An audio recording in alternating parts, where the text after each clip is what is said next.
Hello everyone, Rums here with a quick 5-minute review of the RH Knives Tasca 2. It comes in this nice, well-padded box and with a COA here. So this is the Tasca 2 Gen 2. This comes with a liner lock, M390, carbon fiber overlays. Nice thing about this, it comes with a pivot tool as well.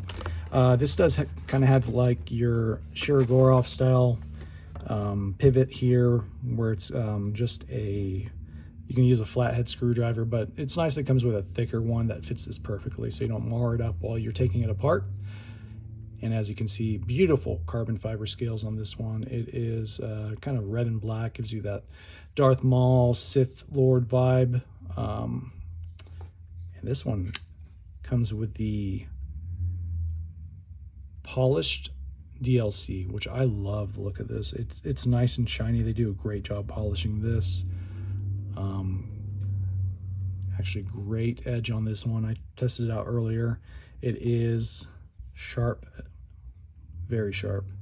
Cuts through paper very nicely. The clip on this is a milled clip with a good amount of give, so it goes in and out of your pocket pretty easily. Kind of early lockup on this guy, but pretty good action. It's not going to drop shut like a guillotine or anything like that, but it is good enough to where it comes down nice and smooth. Gives you that really quality feel in the pocket knife there. So, like I said, pretty light knife. I think they list it, let's get out the scale actually, because I think it's in grams on their website, but it is about, I think, 3 1/3 or 3 1/4, something like that. Oh, actually 3.6 ounces on this one. So good weight on this one. Actually, the balance point on this knife is just behind the pivot, so it's right about here. Kind of hard for me to find exactly the point, but it's a really well balanced knife. Kind of a recessed flipper tab on this one, so you can mess a flip up if you really try, but it has a good enough detent where it's not a big issue. The detent, I would say, is, you know, a little under medium, to be honest, but just the way it's angled, it just flies out. Let me see if I can try to get it to mess up. So that one didn't quite mess up all the way, but yeah, there we go. So you really have to kind of try to mess it up. Back flick, you can do it. It's got that nice hole there for you to do that. Of course, you can slow roll if you need to. Got the thumb flick. Usually works a little bit better than that to kind of mess that one up. Yeah, there we go.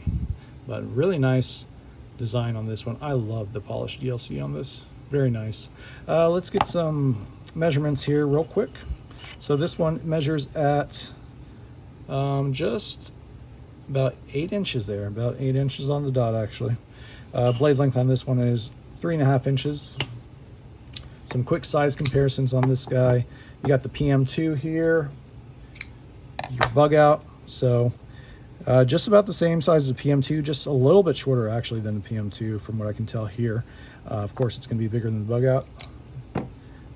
Love this knife. You know, it gives like those kind of Eastern European knife maker vibes for sure. Really feels good in the hand. Sometimes, maybe if you're using it for a long time, it doesn't have a lot of meat back here, so that might get it a little tiresome in your hand, but other than that, I really like it. So yeah, love the flipping action on this one. It is nice. And as you can see, the blade here, that polished DLC looks really good. And one thing I'd note here is it's not a full kind of, you know, just, there's a bit of a Tonto edge here. So there's a bit of an edge here, and it goes up and then back here. So not quite straight on the edge there, but very cool design there. Still cuts really well from just kind of paper testing. The only thing of note on this one, it came a little off center, so as you can see there, it favors the show side just a hair there. So one thing to knock on it, but really overall, really good knife. To be honest, it feels a little light. These scales, you know, they're carbon fiber. I wish they had a little more texture, honestly. They're smooth. They don't have that carbon fiber weave texture that you kind of feel in other carbon fiber flavors, but feels good overall. I really like this one. Actually, trading it to somebody for another knife, so wanted to do a quick review before I got it out the door. Really enjoyed this one though. I really wanted to hang on to it, but I got a good offer on a custom knife, and you know, I'm going to try that out. So I like to compare this to the Shirogorov because you kind of have those Eastern European / Russian knives. This is the F3, so it's going to be bigger than that, and you know, it's a little more refined, but I love the texturing on this carbon fiber. I wish this had that. If this had that, I think it'd be kind of a home run. You know, this knife has a bigger blade, so it's going to fall shut a little bit easier. I feel like it's not quite the quality level of Shirogorov, if you're used to that. It's a little bit below that, in my opinion, but you're also not paying as much. These retail start off at around 680 USD. You can build out your own custom, you know, build out.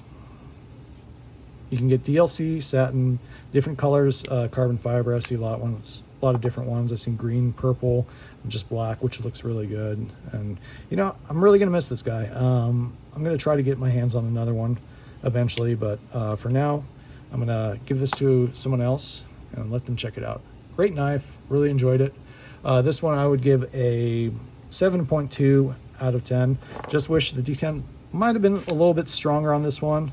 Like I said, came a little off-center, but really sharp out of the box.